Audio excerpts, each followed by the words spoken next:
کل حلف برداری کی تقریب آخر کار منعقد ہو ہی گئی پاکستان کے اسمبلی ہال میں، اور یہ نو منتخب ارکان قومی اسمبلی کی تقریب تھی جس میں انہوں نے حلف اٹھانا تھا۔ اس حوالے سے ہم نے بات کرنی ہے۔ آج بہت ہی امپورٹنٹ ڈیولپمنٹس ہیں۔ ایک انتہائی نازک میٹر، انتہائی سینسٹیو میٹر آپ کے اور میرے بچوں کی سیکورٹی اور تحفظ کے حوالے سے، جو کل ایک کلپ، ایک تصویر میرے سامنے آئی ہے، اس نے یقین جانیے میرا کلیجہ چیر کے رکھ دیا ہے اور میرے رونگٹے کھڑے ہو گئے ہیں۔ میں بہت میرا دل پسیج گیا ہے وہ تصویر دیکھ کے۔ وہ آپ کے ساتھ ایک تو شیئر کرنی ہے، اور ایک اس حوالے سے ہم نے کچھ باتیں بھی میں نے آپ کے ساتھ لازمی طور پر شیئر کرنی ہے کہ ہمیں کیسے اپنے بچوں کے تحفظ اور ان کی سیکورٹی کو یقینی بنانا ہے۔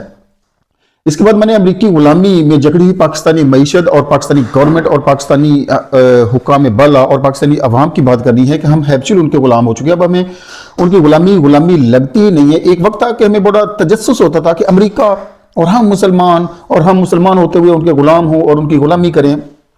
یہ جو تجسس ہمارے اندر سے ختم ہو گیا، اور ہماری اکانومی پاکستان کی اکانومی نہیں بلکہ امریکن ڈالر بیسڈ اکانومی بن چکی ہے۔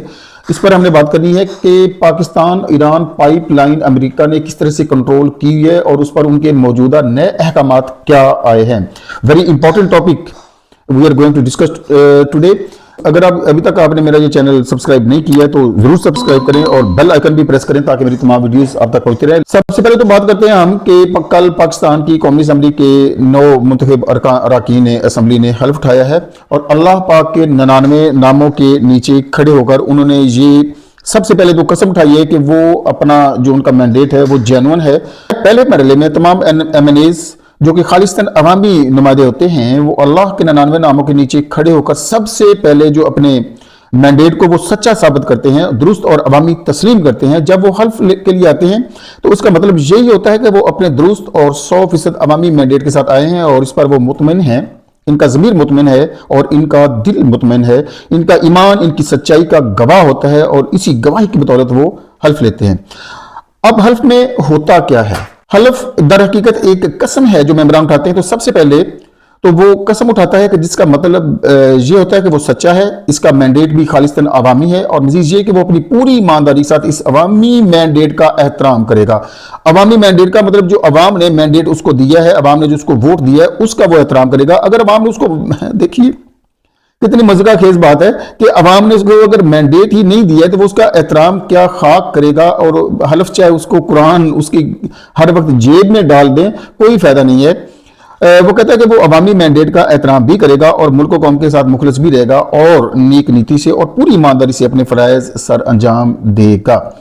یا سوچنے والی اور سمجھنے والی بات سب سے پہلی تو یہ ہے کہ ایسا شخص جو چوری شدہ مینڈیٹ کے ساتھ آیا ہے، اس کو پتا ہے کہ اس نے مینڈیٹ چوری کیا ہے۔ پہلے تو یہ ہوتا تھا کہ سوائے آروز کے، اللہ تعالیٰ کے اور اس خاص چوری کرنے والے شخص کے علاوہ کسی کو علم نہیں ہوتا تھا کہ مینڈیٹ چوری کیا گیا ہے، کس طرح سے چوری کیا ہے، چوری شدہ ہے یا نہیں ہے۔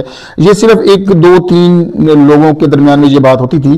لیکن اب صورتحال انتہائی زیادہ مختلف ہوگی ویورز، کہ چوروں کے حامی ووٹرز بھی سر عام کہہ رہے ہیں کہ مینڈیٹ چوری کیا ہوا ہے۔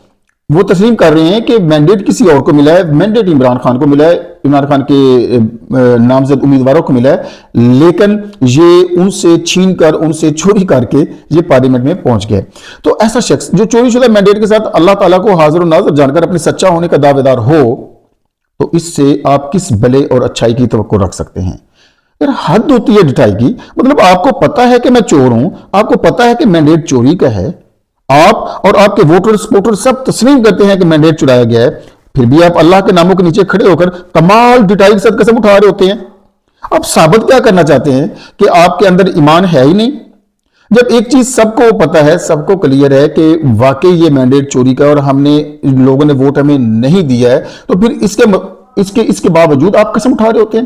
مطلب آپ نے اس دنیا میں ہمیشہ رہنا ہے یار، مرنا نہیں ہے، اللہ کے سامنے پیش نہیں ہونا ہے۔ چلو تھوڑی دیر کے لیے مان لیتے ہیں یار کہ عوام کو اور ہمیں یا کسی اور کو پتا نہیں ہے، لیکن تمہیں تو پتا ہے نا، تم جو اللہ کے 99 ناموں کے نیچے کھڑے ہو کر حلف اٹھا رہے ہو، تمہیں تو پتا ہے نا، تمہارے تو ہر بات علم میں ہے۔ اسلام کسی کی ذرا سی چیز چرانے کی اجازت نہیں دیتا، ہر مسلمان کا مال دوسرے مسلمان پر حرام ہے۔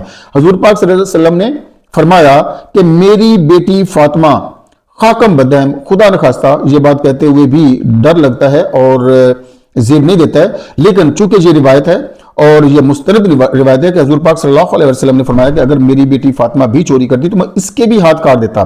مطلب یار آپ اتنے بے حس اور ظالم ہو گئے ہیں کہ آپ کو اپنے بھائی مسلمان کا مینڈیٹ چراتے کچھ شرم نہیں آتی ہے؟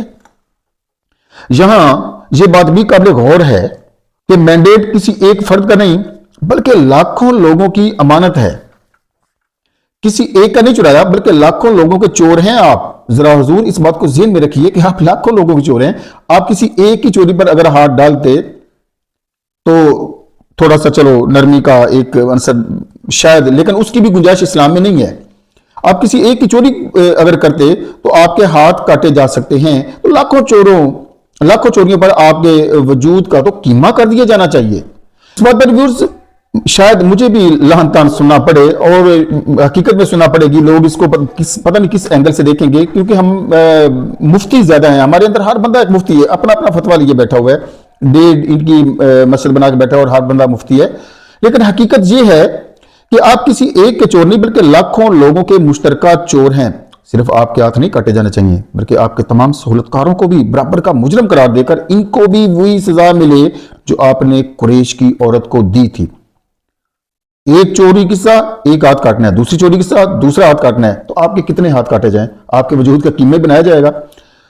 یار آپ کو کچھ شرم نہیں آتی ہے، کچھ حیا نہیں؟ مطلب آپ مردہ ضمیر ہیں. کس اسلام اور کس دین کی بات اور کس ایمان کے تحت آپ قسم اٹھا رہے ہیں؟ آپ کس بات کی قسم کھا رہے ہیں؟ اپنے سچا ہونے کی قسم کھا رہے ہیں اور عوامی خدمت کی قسم کھا رہے ہیں. یار آپ کو اللہ سے ڈر نہیں لگتا ہے؟ چوروں کی ایک منڈی لگی ہوئی تھی کل پارلیمنٹ ہاؤس میں. ضمیر فروشوں اور ڈاکہ ڈالنے والوں کا ایک ہجوم تھا، لیکن سب کے سب بے شرمی اور ڈٹائی سے قسمیں اٹھائے جا رہے تھے. سوچنے کی بات یہ ہے کہ کیا ان کے ضمیر مر گئے ہیں یا یہ پیدائشی ظالم ہے؟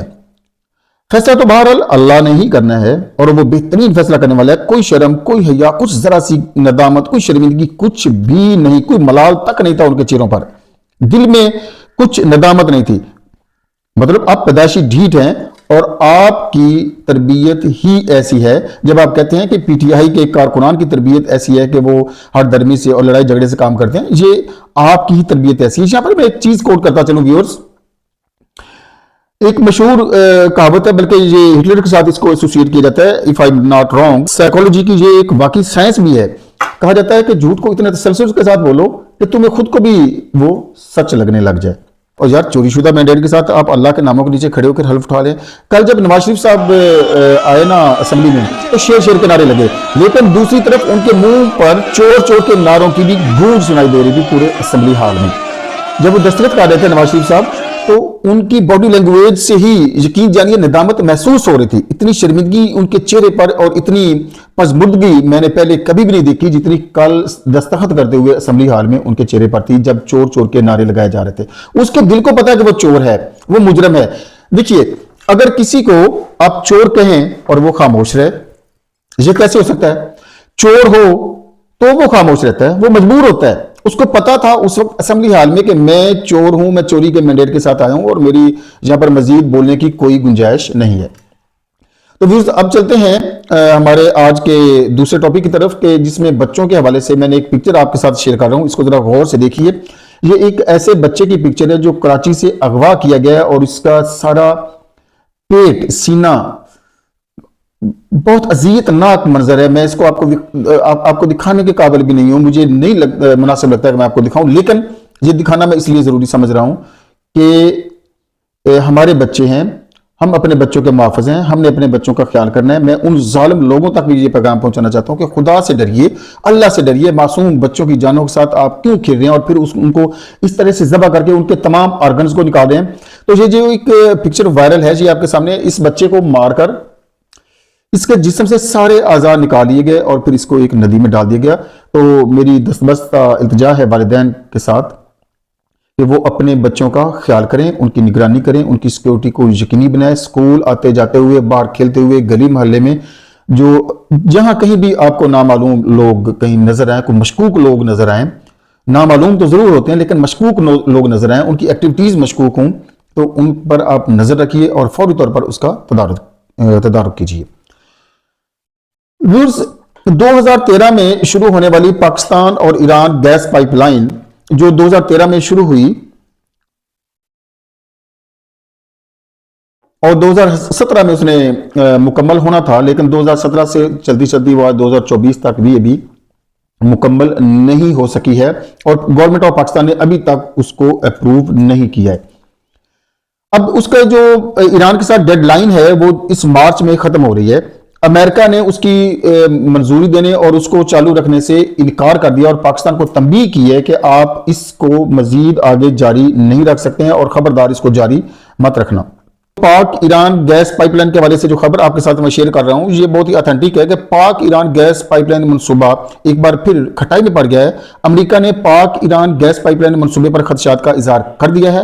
امریکہ نے منصوبے پر تحفظات سے پاکستانی حکام کو بھی آگاہ کر دیا ہے اور ایران پر امریکی پابندیوں کے باعث منصوبہ کھٹائی میں پڑ گیا ہے۔